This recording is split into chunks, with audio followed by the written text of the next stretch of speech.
সত্যি কি আমার আপনার মনে হয় যেভাবে জীবনযাপন করছি আমরা, এতে আমরা জান্নাতে যাব? অনেস্টলি কি আপনি বুকে হাত দিয়ে বলেন তো, আপনার কি সত্যি মনে হয় এই জীবনযাপনের মধ্য দিয়ে আমরা সত্যি জান্নাতে যেতে পারবো?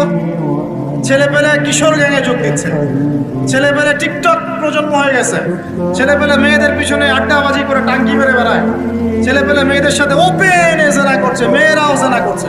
কিছু কিছু বদ মেয়ের স্বভাব এমন, সে চাচ্ছে যেন তার সাথে জেনা করা হোক। চুল খুলে নগ্ন হয়ে রাস্তাঘাটে ঘুরে বেড়াচ্ছে। বাড়ির মেয়েরা পর্দা করছে না, মা পর্দা করছে না, বোন পর্দা করছে না, স্ত্রী পর্দা করছে না।